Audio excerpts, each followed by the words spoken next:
నేటి నుంచి ఏపీలో ఎన్టీఆర్ వైద్య సేవలు నిలిచిపోనున్నాయి. బకాయిలు చెల్లించకపోవడంతో నెట్వర్క్ల ఆసుపత్రులు సేవలను నిలిపివేయాలని నిర్ణయించాయి. దీనికి తోడు 2017 నాటి ప్యాకేజీలను సవరించకుండా యూహెచ్సీ అమలుకు వ్యతిరేకమని ఆశా తేల్చి చెప్పింది.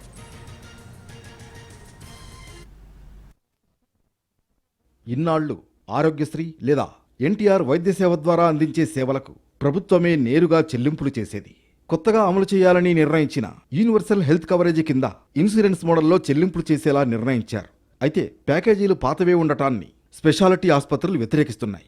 అలాగే 2,500 కోట్లు బకాయిలు కాస్త ఈ 4 నెలల్లో 3,000 కోట్లకు చేరాయి. బకాయిల చెల్లింపునకు ఒక రోడ్ మ్యాప్ ఇస్తామని, ప్యాకేజీలు పునఃపరిశీలన చేస్తామని చెప్పినా ప్రభుత్వం పట్టించుకోవడం లేదనే భావన స్పెషాలిటీ ఆసుపత్రుల్లో నెలకొంది.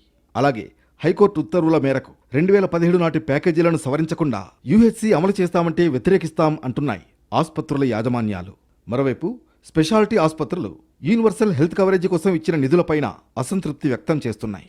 ఎప్పుడో 10 ఏళ్ల క్రితం ఇచ్చిన ప్యాకేజీలు అమలు చేస్తుంటేనే 3,000 కోట్లు బకాయిలు ఉంటే ప్రస్తుత పరిస్థితుల్లో పెరిగిన ధరలు, ఆసుపత్రుల ఖర్చుల నేపథ్యంలో యూనివర్సల్ హెల్త్ కవరేజీ లిమిట్ 4,000 కోట్లు మాత్రమే ఉంటే ఎలా అనేది స్పెషాలిటీ ఆసుపత్రుల ఆవేదన.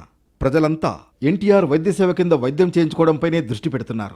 దీంతో ఆసుపత్రులకు పేషెంట్లు పెరుగుతున్నారు. కానీ ఆర్థికంగా ఆసుపత్రులు దెబ్బతింటున్నాయనేది స్పెషాలిటీ ఆసుపత్రుల ఆవేదన.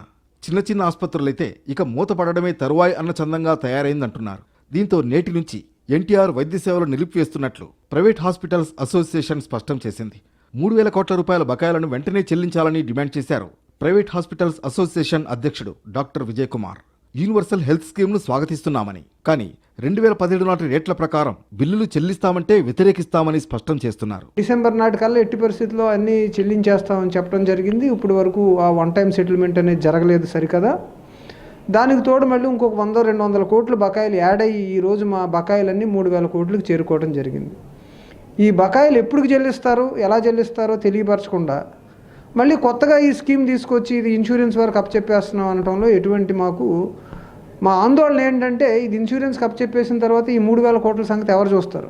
స్పెషాలిటీ ఆసుపత్రులకు చెల్లింపులపై ఒక రోడ్ మ్యాప్ ఇస్తూ 3,000 కోట్ల బకాయిలు వెంటనే చెల్లించాలని డిమాండ్ చేస్తున్నాయి ప్రైవేట్ హాస్పిటల్స్. అలాగే యూనివర్సల్ హెల్త్ కవరేజ్ పై తమతో చర్చించి రోడ్ మ్యాప్ నిర్ణయించిన తర్వాతే అమలు చేయాలని పట్టుబట్టారు.